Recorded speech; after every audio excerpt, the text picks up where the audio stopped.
Hello friend, नमस्ते। कैसे हो आप सब? आई होप ठीक होंगे। तो मैं भी ठीक हूँ।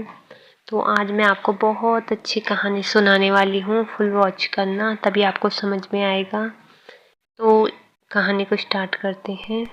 एक बार ऋषि कश्यप ने अपने आश्रम में एक विशाल यज्ञ का आयोजन किया और उन्होंने महाज्ञानी ऋषियों को और बहुत सारे लोगों को वहाँ पे बुला लिया था और अपने आश्रम में सभी को उन्होंने बुलाया और यज्ञ में जो भी आहुति चाहिए थी ना, तो ऋषि को बहुत व्याकुल हो गए वो कि यज्ञ में जैसे दूध घी सामग्री कहीं कम ना पड़ जाए। पता नहीं कितने दिन लगेंगे या कुछ महीने भी लग सकते हैं। काफ़ी बड़ा यज्ञ करना था उन्होंने। तो इस कारण वो बहुत ज़्यादा परेशान होने लगे कि मैं यज्ञ कहीं कमी ना हो जाए सामग्री में। तो इन सारी व्यवस्था के लिए कश्यप ऋषि ने वरुण देव को बुलाया। उन्होंने उनको पुकारा और वरुण देव प्रकट हो गए ऋषि कश्यप के सामने। तो जब वरुण देव ऋषि कश्यप के सामने प्रकट हुए तो ऋषि कश्यप ने प्रार्थना की कि हे देव, मुझे ऐसा वरदान दीजिए कि मेरे द्वारा जो भी मैं पूजा करूं अच्छे से पूरी संपन्न हो जाए। ऋषि कश्यप ने कहा कि मेरे द्वारा आयोजित होने वाले इस यज्ञ में की सामग्री कभी इसमें कमी ना आए, कभी कमी का आभास ना हो और ये भली भांति संपन्न हो जाए।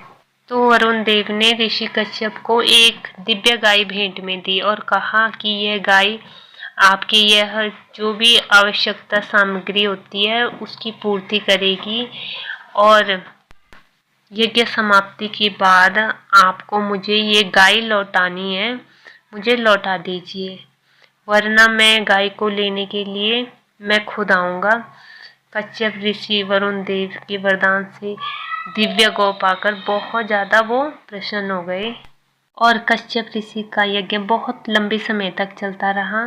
और वरुण देव द्वारा दी गई जो गाय थी ना, तो गाय के प्रभाव से यज्ञ में कभी भी कोई बाधा नहीं आई और यज्ञ में उनको घी दूध की कभी भी कमी नहीं हुई। ऐसे ही करते करते काफ़ी लंबे समय तक उनका यज्ञ चलता रहा और जब यज्ञ समाप्त हुआ उनका, तो उनके मन में ना लालच आ गया।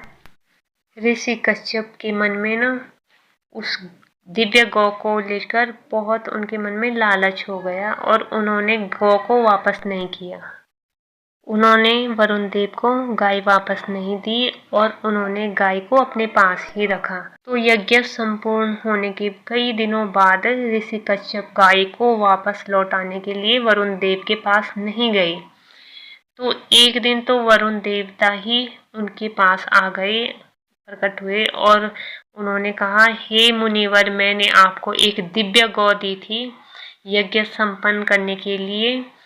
आपका उद्देश्य अगर पूरा हो गया होगा तो उस दिव्य गौ को स्वर्ग की संपत्ति है, क्योंकि वो उसे उस गौ को वापस लौटा दें।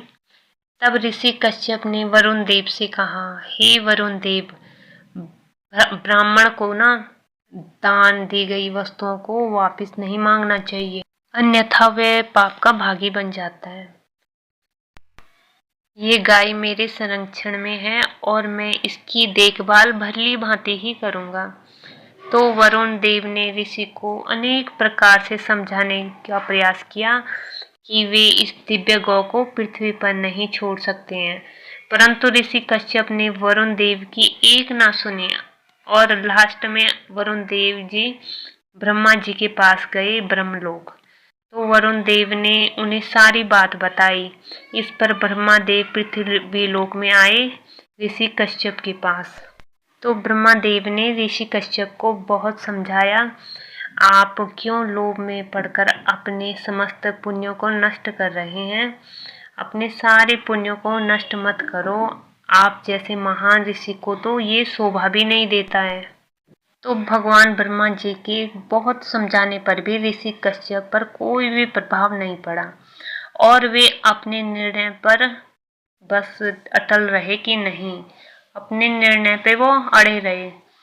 ऋषि कश्यप के इस तरह का व्यवहार देखकर ब्रह्मा जी बहुत ज्यादा क्रोधित हो गए और उन्होंने कश्यप ऋषि को श्राप दिया कि तुम इस गाय के लोभ में पड़कर अपनी विचार क्षमता खो चुके हो और कि तुम पृथ्वी लोक में गौ पालने के रूप में जन्म लोगे और तुम गाय की ही सेवा करोगे, गाय को ही पालोगे।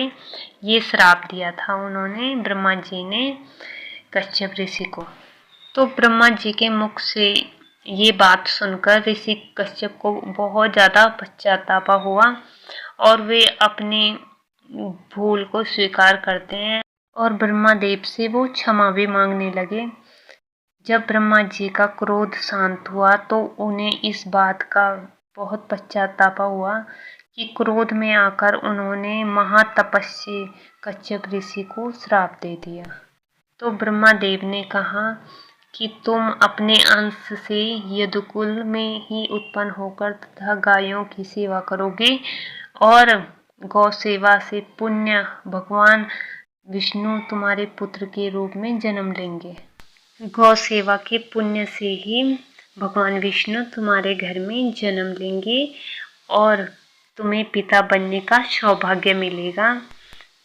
कश्यप की पत्नी को भी अपनी बहन दीति गर्भ के इंद्र के हाथों नष्ट करवाने का प्रयास करने के कारण दीति द्वारा श्राप दिया गया था कि इसीलिए ऋषि कश्यप जब धरती पर वासुदेव के रूप में जन्मे तब उनकी पत्नी आदिति देवकी के रूप में और दीति रोहिणी के रूप में उत्पन्न हुई।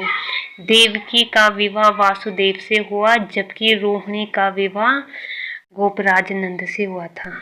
जबकि देवकी और वासुदेव का विवाह हुआ था और आकाशवाणी भी हुई थी कि देवकी के पुत्र कंस का वध करेगा और इसीलिए कंस देवकी और वासुदेव को कारागार में उन्होंने बंद कर दिया था और एक एक करके देवकी के 6 पुत्रों की हत्या कर दी थी कारागार में। और वासुदेव और देवकी का उद्धार के लिए भगवान श्री हरि विष्णु ने देवकी के पेट से 8वें पुत्र के रूप में जन्म लिया। तो आई होप आपको कहानी पसंद आई होगी। अगर आपको कहानी अच्छी लगी तो like comment share and subscribe कर लेना। फिर मिलते हैं जी नेक्स्ट वीडियो के साथ, नेक्स्ट कहानी के साथ। तब तक के लिए जय श्री कृष्ण।